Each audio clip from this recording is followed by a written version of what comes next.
തിരുവചനം തിരുവചനം.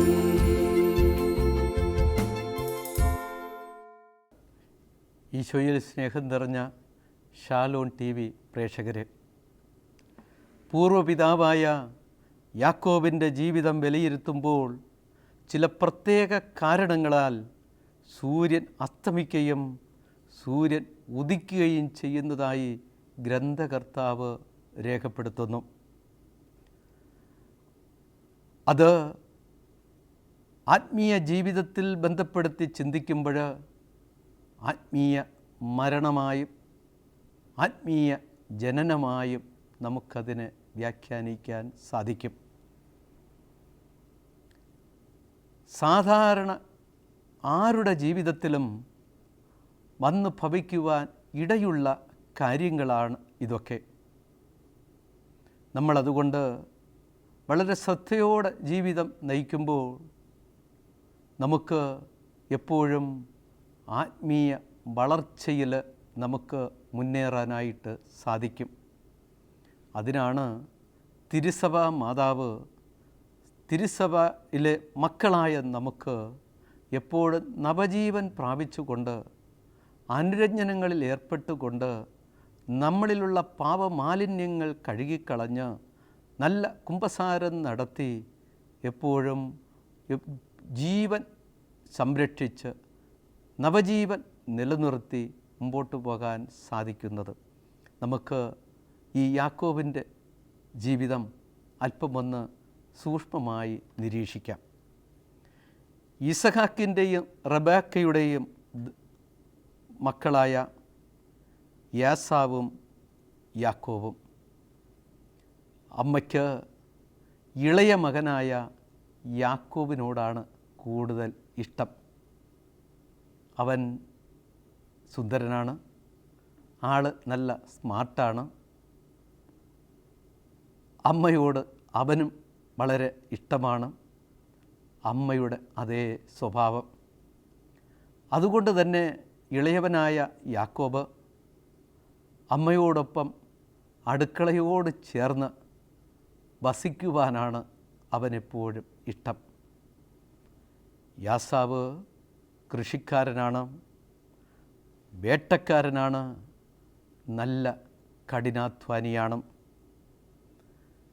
യാക്കോബ് അമ്മയോട് അടുപ്പത്തിൽ കഴിയുന്നതിനുള്ള കാരണം സ്വാദിഷ്ടമായ ഭക്ഷണം സമയാസമയങ്ങളിൽ ഏറ്റവും പെട്ടെന്ന് മറ്റാരെക്കാളും നേരത്തെ കഴിക്കുന്നതിന് അദ്ദേഹത്തിന് സാധിക്കും.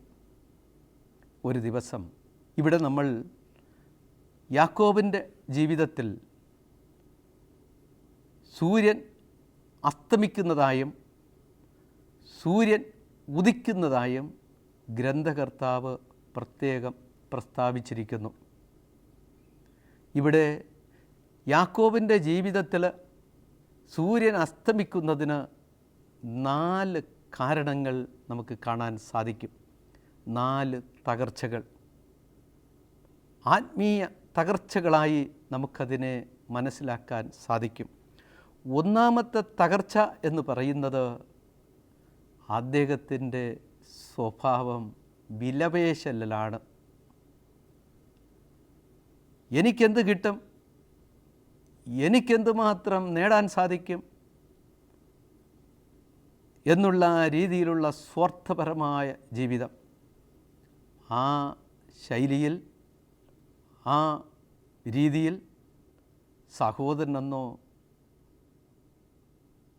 കുടുംബാംഗമെന്നോ സുഹൃത്തെന്നോ അദ്ദേഹം തിരിഞ്ഞു നോക്കുന്നില്ല. ഒരു കച്ചവടക്കാരൻ്റെ മനോഭാവം. ഏറ്റവും കൂടുതൽ ലാഭത്തിൽ സാധനങ്ങൾ സ്വന്തമാക്കുന്ന ഒരു കച്ചവട തന്ത്രമാണ് അദ്ദേഹം ഇവിടെ കുടുംബ ജീവിതത്തിൽ കലർത്താനായി ശ്രമിക്കുന്നത്. കുടുംബ ജീവിതത്തിൽ ഇത്തരത്തിലുള്ള പാടില്ലാത്ത ഒരു അവസ്ഥ സൃഷ്ടിക്കുമ്പോൾ ആ വ്യക്തി യഥാർത്ഥത്തിൽ തകർച്ചയുടെ ഒന്നാമത്തെ പടിയിൽ എത്തുകയാണ്. ഉൽപ്പത്തി പുസ്തകം 25-ാം അധ്യായം 26-ാം വാക്യത്തിൽ യാക്കോബ് എന്ന പേരിൻ്റെ അർത്ഥം കുതികാലിൽ പിടിക്കുന്നവൻ, അവസരം പാർത്തിരിക്കുന്നവൻ എന്നാണ്. മറ്റുള്ളവരുടെ ദൗർബല്യത്തെ ഇവൻ ചൂഷണം ചെയ്യുന്നു. അങ്ങനെ അവൻ മുതൽ കൂട്ടുന്നു. ഇതാണ് ഇവൻ്റെ സ്വഭാവം. ഉൽപ്പത്തി പുസ്തകം 25-ാം അധ്യായം 29 തുടങ്ങി 34 വരെയുള്ള വാക്യങ്ങൾ നമ്മൾ വായിക്കുമ്പോൾ ഏസാവ് തോട്ടത്തിൽ പണി കഴിഞ്ഞ് വിശന്ന് അവശനായി വീട്ടിലെത്തുമ്പോൾ അനുജൻ അമ്മ ഉണ്ടാക്കിക്കൊടുത്ത ചൂട് പായസം ആറ്റിക്കുടിച്ചു കൊണ്ടിരിക്കുന്നു. എനിക്ക് വിശന്ന് വയ്യ, കുറച്ച് കൊണ്ട എന്ന് അവൻ ആവശ്യപ്പെടുന്നു. ആദ്യം നിൻ്റെ കടിഞ്ഞൂൽ അവകാശം എനിക്ക് വിട്ടുതരിക എന്ന് യാക്കോബ് ജ്യേഷ്ഠനോട് ആവശ്യപ്പെടുന്നു. ജ്യേഷ്ഠൻ അപ്പോൾ ഞാൻ വിശന്ന് ചാകാറായി, കടിഞ്ഞൂൽ അവകാശം കൊണ്ട് എനിക്കെന്ത് പ്രയോജനം എന്ന രീതി ശീലിക്കുന്നു. അപ്പോൾ അനുജൻ യാക്കോബ് അവനോട് ശപഥം ചെയ്യിക്കുന്നു. കടിഞ്ഞൂൽ സ്ഥാനം അനുജന് നൽകുമ്പോൾ അനുജൻ അതിന് ഒരു പാത്രം ചൂട് പായസം നൽകുന്നു. പ്രിയമുള്ളവരെ, ഇതിലൂടെ 2 കാര്യങ്ങൾ നമ്മുടെ അനുദിന ജീവിതത്തിൽ മനസ്സിലാക്കാനുണ്ട്. ഒന്ന്, നമ്മുടെ ജീവിതത്തിൽ, സാമൂഹ്യ ജീവിതത്തിൽ മറ്റുള്ളവരുമായി ബന്ധപ്പെട്ട് ജീവിക്കുന്ന നമ്മെ സംബന്ധിച്ച് എല്ലാവർക്കും നന്മ കാംക്ഷിച്ചുകൊണ്ട് എല്ലാവർക്കും ഈ പ്രപഞ്ചത്തിൽ ദൈവമക്കൾക്കെടുത്ത അന്തസ്സിൽ കഴിയാൻ സാധിക്കണമെന്ന ചിന്തയാണ് പൊതുവേ നമുക്കേവർക്കും ഉണ്ടാകേണ്ടത്. ചില പ്രത്യേക സാഹചര്യങ്ങളിൽ ചിലർ ദുർബലരാകുന്നു. ചില സാഹചര്യങ്ങളുടെ സമ്മർദ്ദം കൊണ്ട് അവർ ദുർബലനാകുന്നു. ആ ദുർബല നിമിഷത്തെ ചൂഷണം ചെയ്ത് അവൻ്റെ എല്ലാ സാധ്യതകളും അടിച്ചു മാറ്റുവാൻ, സ്വന്തമാക്കുവാൻ കാത്തിരിക്കുന്ന വ്യക്തികൾ യഥാർത്ഥത്തിൽ സമൂഹത്തിലെ കേടുപിടിച്ച വ്യക്തികളാണ്. സമൂഹത്തെ ചൂഷണം ചെയ്യുന്നവരാണ്. ആ സ്ഥാനത്താണ് ഇവിടെ യാക്കോബ് നിൽക്കുന്നത്. ചിലപ്പോൾ നമുക്ക് തന്നെ അറിയാം, നമ്മുടെ സാമൂഹിക ജീവിതത്തിൽ ഒരു കുടുംബത്തിൽ ഒരു മകളുടെ വിവാഹം നടക്കുമ്പോൾ, അല്ലെങ്കിൽ കുടുംബാംഗങ്ങൾ ചേർന്ന് ഒരു വീട് പണിയുമ്പോൾ തീർച്ചയായും സാമ്പത്തികമായി ഞെരുക്കമുണ്ടാകും, വിഷമമുണ്ടാകും.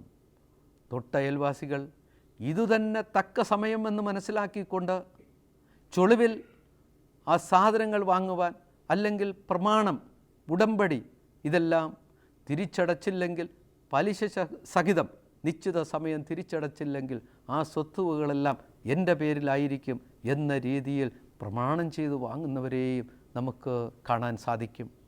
തക്കം പാർത്തിരിക്കുന്നവർ, മറ്റുള്ളവരുടെ ബലഹീനതയെ ചൂഷണം ചെയ്ത് അന്യായമായി സമ്പാദിക്കുവാൻ കാത്തിരിക്കുന്നവർ, അതിൻ്റെ ഒരു പ്രതിനിധിയായി നമുക്കിവിടെ യാക്കോബിനെ കാണാൻ സാധിക്കും.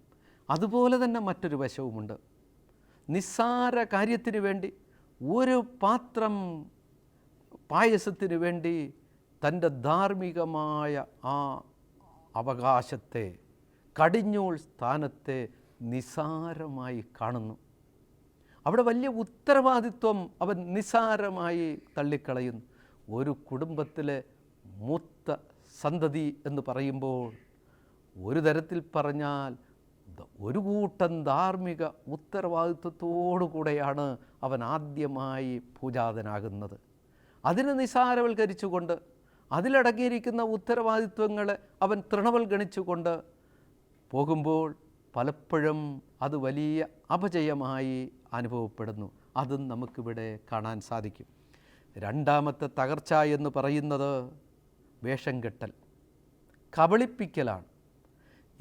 ഉൽപ്പത്തി പുസ്തകം 27-ാം അധ്യായം 2 തുടങ്ങിയുള്ള വാക്യങ്ങൾ വായിക്കുമ്പോൾ ഇസഹാക്ക് മൂത്ത മകൻ ഏസാവിനോട്, ഞാൻ വയസ്സായി മരിക്കാറായി, നിന്നെ എനിക്ക് അനുഗ്രഹിക്കണം. നീ അതുകൊണ്ട് അമ്പും വില്ലും എടുത്ത് വയലിൽ പോയി വേട്ടയാടി കുറേ കാട്ടിറച്ചി കൊണ്ടുവരിക. ഭക്ഷിച്ചിട്ട് നിന്നെ ഞാൻ അനുഗ്രഹിക്കട്ടെ. അമ്മ ഇത് കേട്ടു. അമ്മയ്ക്കിഷ്ടം ഏസാവിനേക്കാൾ യാക്കോബിനെയാണ്. യാക്കോബിനെയാണ് അമ്മയ്ക്ക് പെരുത്ത ഇഷ്ടം. അതുകൊണ്ട് തന്നെ അമ്മ യാക്കോബിനോട് പറഞ്ഞു, അവൻ വരുന്നതിന് മുമ്പ് നീ പെട്ടെന്ന് തന്നെ അപ്പനിൽ നിന്ന് അനുഗ്രഹം വാങ്ങണം.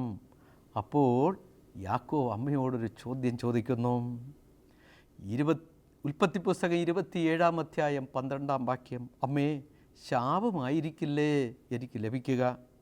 അമ്മ അതിന് കൊടുക്കുന്ന മറുപടി, ആ ശാപം എൻ്റെ മേലിരിക്കട്ടെ. അമ്മയുടെ സ്വാർത്ഥത, അമ്മയ്ക്കിഷ്ടപ്പെട്ട മകനോടുള്ള അമിതമായ വാത്സല്യം കൊണ്ട് ഒരു അമ്മയ്ക്ക് ചേരാത്ത വിധത്തിലുള്ള കാര്യങ്ങൾ അമ്മ നിർവഹിക്കുകയാണ്. അമ്മയുടെ പേരിന് പോലും അർഹമല്ലാത്ത വിധത്തിലുള്ള ഒരു പ്രവർത്തന ശൈലി അമ്മ അവിടെ കാട്ടുന്നു. മക്കൾ ഏകോദര സഹോദരങ്ങളായി ഒരു അമ്മയുടെ മക്കളായി കഴിയേണ്ടതിന് പകരം അമ്മ തന്നെ ഒരു വേർതിരിവ് വരുത്തുന്ന ഒരു രീതി യഥാർത്ഥത്തിൽ വളരെ ശോചനീയമായ കാര്യമാണ്. ഈ മകൻ അമ്മ വേഷം കെട്ടിച്ച് അമ്മ പാകം ചെയ്തു കൊടുത്ത ഇറച്ചിയുമായി അപ്പൻ ഇസഹാക്കിൻ്റെ അടുക്കൽ എത്തുന്നു. മൂത്ത മകൻ എത്തുന്നതിന് മുമ്പ് അനുഗ്രഹം തട്ടിപ്പറിച്ച് വാങ്ങുന്നതിനുള്ള എല്ലാ സാഹചര്യങ്ങളും അമ്മ തന്നെ അവിടെ ഒരുക്കി കൊടുക്കുന്നു. ഉൽപ്പത്തി പുസ്തകം 25-ാം അധ്യായം 27-ാം വാക്യത്തിൽ ഇസഹാക്ക് ഈ ഇളയ മകൻ്റെ അടുത്തെത്തിയ മകൻ്റെ ഉടുപ്പ് മണത്ത് നോക്കിയിട്ട് അവനെ അനുഗ്രഹിച്ചു. കർത്താവ് കനിഞ്ഞനുഗ്രഹിച്ച വയലിൻ്റെ ചെളിയുടെ മണമാണ് എൻ്റെ മകൻ്റേത്. പ്രിയമുള്ളവരെ, ഇത് ലേഖകൻ ബോധപൂർവം മനഃപൂർവ്വം എഴുതിയതായി നമുക്ക് മനസ്സിലാക്കാൻ സാധിക്കും. ഉടുപ്പ് മണത്ത് നോക്കിയിട്ട് ചെളിയുടെ മണത്തെ ഒരു വലിയ ഒരു ആദരവായി അപ്പൻ വയസ്സാം കാലത്ത് മരണപ്പെടുന്നതിന് മുമ്പ് മകനെ ഓർമ്മപ്പെടുത്തുകയാണ്. അധ്വാനത്തിൻ്റെ പ്രാധാന്യം ലോകത്തിന് നൽകുകയാണ്. അധ്വാനം കൊണ്ട് നെറ്റിയിലുണ്ടാകുന്ന വിയർപ്പിൻ്റെ ഉപ്പുരസം ഉപയോഗിച്ച് ഭക്ഷണം കഴിക്കുവാൻ മക്കളെ അപ്പൻ പഠിപ്പിക്കുകയാണ്. ചെളിയുടെ മണം അതൊരു സുഗന്ധമായി, അതൊരു വലിയ ആദരവായി അപ്പൻ അംഗീകരിക്കുകയാണ്. പരിശുദ്ധ പിതാവ് ഫ്രാൻസിസ് മാർപ്പാപ്പ പറയും, ഇടയനെപ്പോഴും ആടിൻ്റെ മണമുണ്ടാകണം, തൊഴുത്തിൻ്റെ മണം പേറുന്നവനാകണം ഇടയൻ. അതൊരു ദുർഗന്ധമായിട്ടല്ല, ഒരു സുഗന്ധമായി, ഒരു വലിയ ഒരു ആദരവായി, അംഗീകാരമായി കാണണം എന്ന് നമ്മുടെ ഉത്തരവാദിത്വങ്ങളിൽ അടങ്ങിയിരിക്കുന്ന ത്യാഗങ്ങളെ, സഹനങ്ങളെ, കഷ്ടപ്പാടുകളെ നിസാരവൽക്കരിക്കരുതെന്നും അത് നമ്മൾ മഹനീയമായി കാണണമെന്നുമാണ് ഓർമ്മപ്പെടുത്തുന്നത്. ഇന്നിൻ്റെ രീതിയാണെങ്കിൽ പഠിക്കാതെ കുട്ടികൾക്ക് ജയിക്കണം, അധ്വാനിക്കാതെ സമ്പാദ്യമുണ്ടാകണം, പുണ്യം ചെയ്യാതെ സ്വർഗം കിട്ടണം. ഇതാണ് ശൈലിയും രീതിയും. മൂന്നാമത്തെ യാക്കോബിൻ്റെ ജീവിതത്തിലെ തകർച്ച എന്ന് പറയുന്നത് അവൻ നുണ പറയുന്നു. ഉൽപ്പത്തി പുസ്തകം 27-ാം അധ്യായം 18-19 വാക്യങ്ങളിൽ യാക്കോബ് അമ്മ പാകം ചെയ്തു കൊടുത്ത ഇറച്ചിയുമായി അപ്പൻ്റെ അടുക്കൽ പോയി വിളിച്ചു, എൻ്റെ പിതാവേ, ഇതാ ഞാൻ.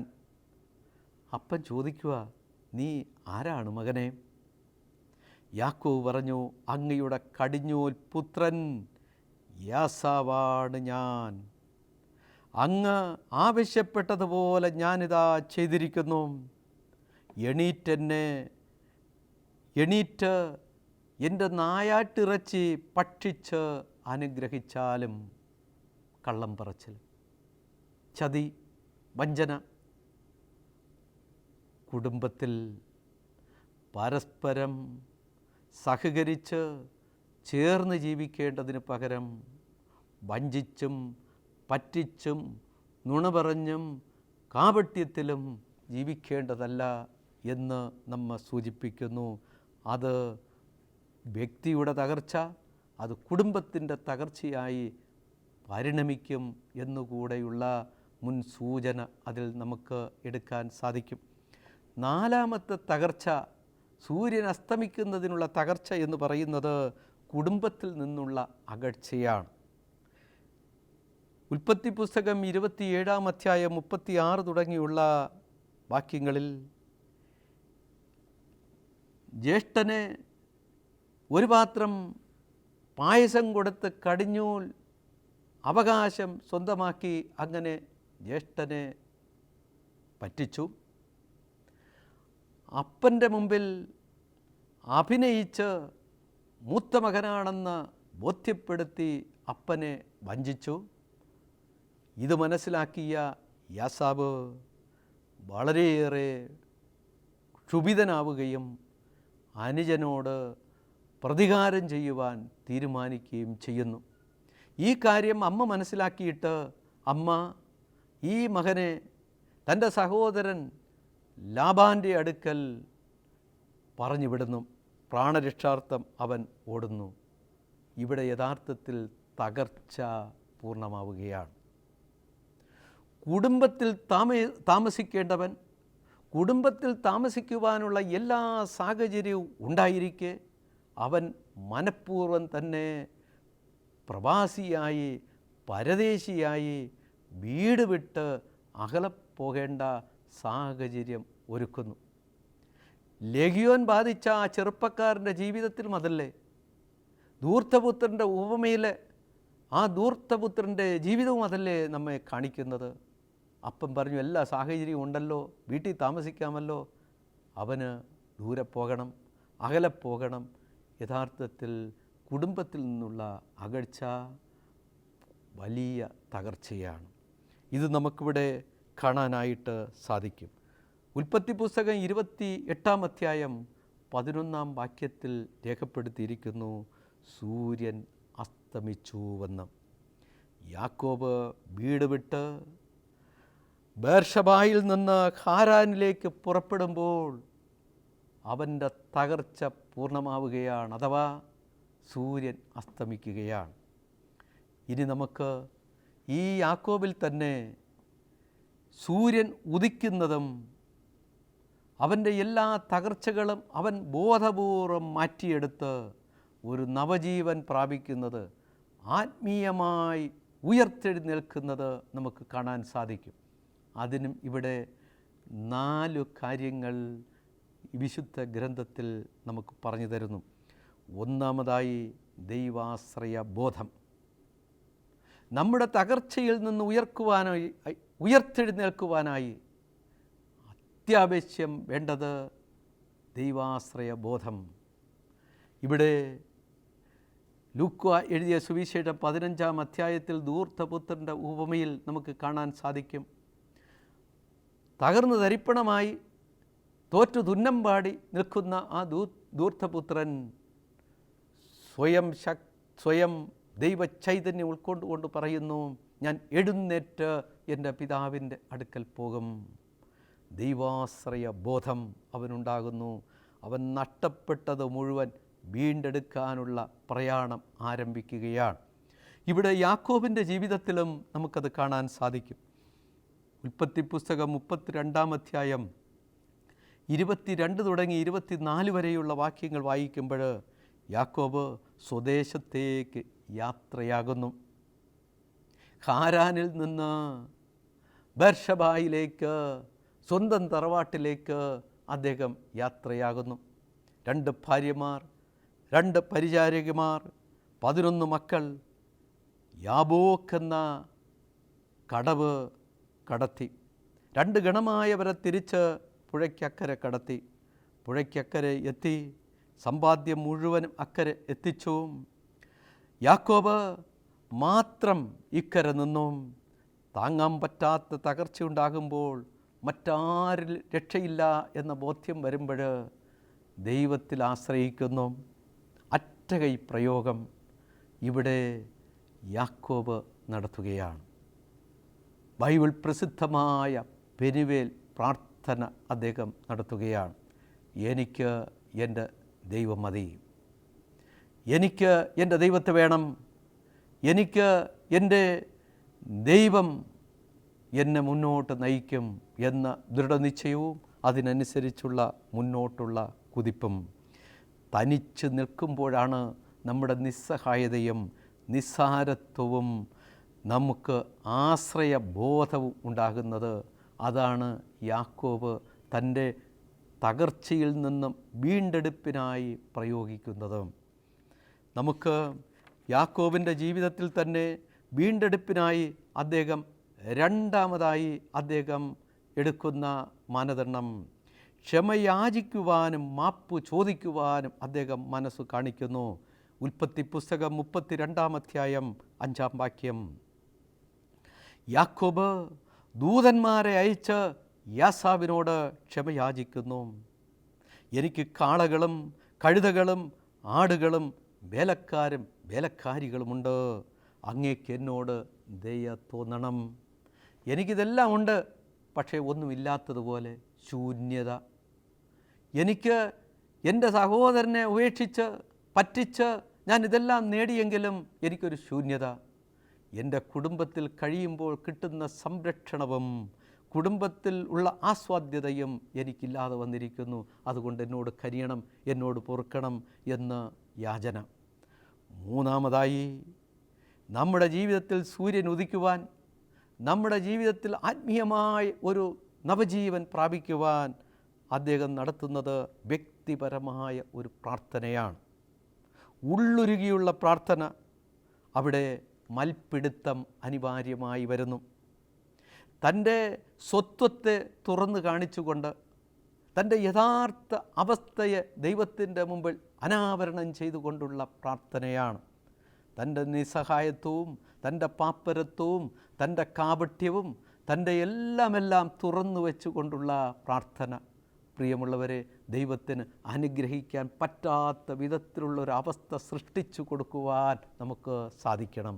കാരണം നമ്മുടെ ദൈവം ജീവനുള്ള ദൈവമാണ്. പരിശുദ്ധ പിതാവ് ഫ്രാൻസിസ് മാർപ്പാപ്പ എപ്പോഴും പറയും, നമ്മുടെ ദൈവത്തിന് ക്ഷമിച്ച് മടുപ്പ് വരില്ല. നമ്മുടെ ദൈവത്തിന് നമ്മോട് ക്ഷമിച്ച് മടുപ്പ് വരത്തില്ല. കാരണം നമ്മൾ ക്ഷമ ചോദിക്കുമ്പോൾ, നമ്മൾ തെറ്റുകൾ ഏറ്റുപറയുമ്പോൾ നമ്മുടെ ദൈവം ക്ഷമിച്ചിരിക്കും. നാലാമതായി, ഉൽപ്പത്തി പുസ്തകം 32-ാം അധ്യായം 27-ാം വാക്യത്തിൽ യാക്കോബിനോട് ദൈവം ചോദിച്ചു, നിൻ്റെ പേരെന്ത്? ഞാൻ യാക്കോബ്. യാക്കോബിൻ്റെ അർത്ഥം ചതിയനെന്നാണ്. അവൻ സ്വയം തൻ്റെ യഥാർത്ഥ അവസ്ഥ വെളിപ്പെടുത്തുന്നു. ദൈവം പറഞ്ഞു, യാക്കോബേ, നീ ഇനിമേൽ ഇസ്രായേൽ എന്നറിയപ്പെടും.